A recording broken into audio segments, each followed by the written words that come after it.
savez où nous sommes? Sur la planète Mars. Mais non, bande de naïfs, c'est un décor. Bah oui, je ne pourrais pas respirer sur Mars. Bref, ce n'est pas le sujet.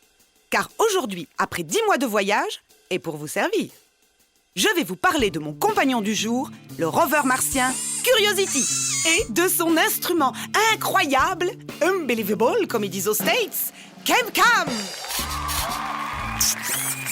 C'est lui.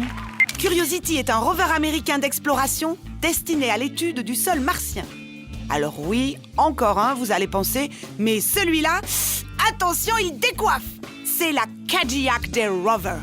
Un gros bébé high-tech de 800 kilos et de 2 mètres de long, avec un réacteur nucléaire, 10 instruments scientifiques et 32 moteurs.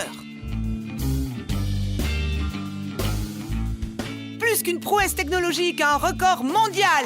We are the champions, my friends.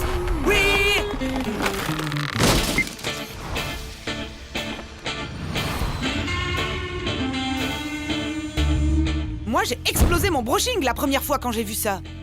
Et je n'ai pas été la seule. Wow. Du coup, plusieurs nations ont voulu contribuer à ce projet. En France, nos scientifiques et nos ingénieurs ont toujours de la matière grise en rab. Ils se sont donc attaqués à un instrument qui allait déclasser les autres rovers à l'ère du Jurassique. Bibi.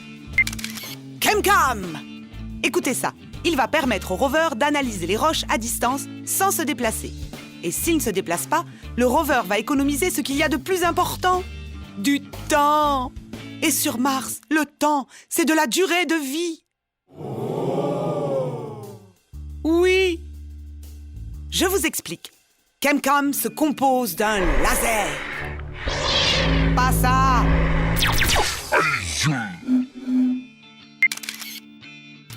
Un laser est un appareil qui transforme de l'énergie électrique en énergie lumineuse très puissante grâce à un système judicieux de miroirs.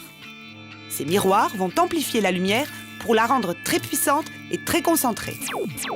Ce faisceau laser, tiré par rafale, va ensuite éclater la matière à la surface du caillou visé en cassant les molécules.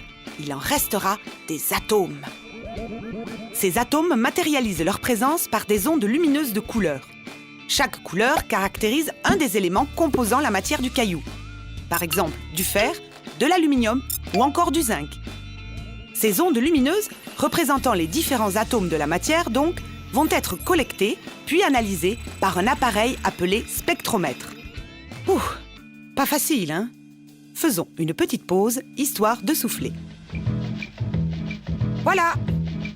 Le spectromètre, comme son nom l'indique, analyse le spectre de la lumière et trie les différentes ondes lumineuses en fonction de leur couleur. Il peut ainsi associer chacune des couleurs à un atome.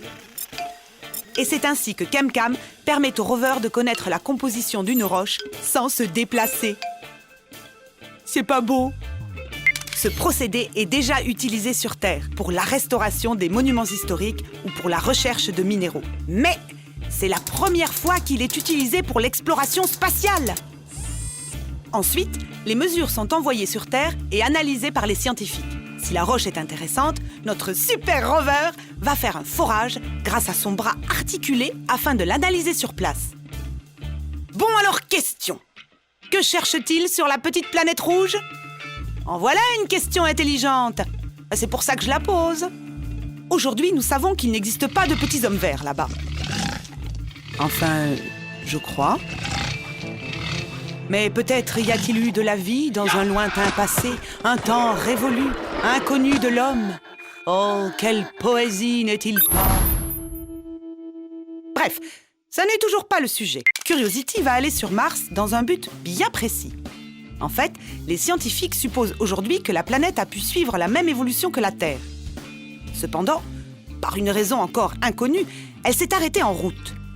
Aujourd'hui, il n'y a plus d'eau à l'état liquide, mais les traces sont encore là, proches des anciens canyons ou lits de rivières dans les roches de type volcanique ou sédimentaire, telles que le basalte ou le granit. C'est donc ce type de roche qui sera la cible privilégiée de notre rover Curiosity. Car ce n'est pas la vie que cherchent les scientifiques, mais simplement si elle a un jour pu être possible. N'oubliez pas d'eau, pas de vie. Et pas de vie, pas de vie. Et peut-être aussi trouverons-nous des éléments dangereux pour la santé de l'homme, dans l'hypothèse où ce dernier souhaiterait un jour fouler le sol de cette planète. Ah ah ah! Du coup, c'est la femme qui va y aller? Quoi? Ah oui, tiens. Qui c'est? La femme sur Mars? Dans ce cas, moi d'abord!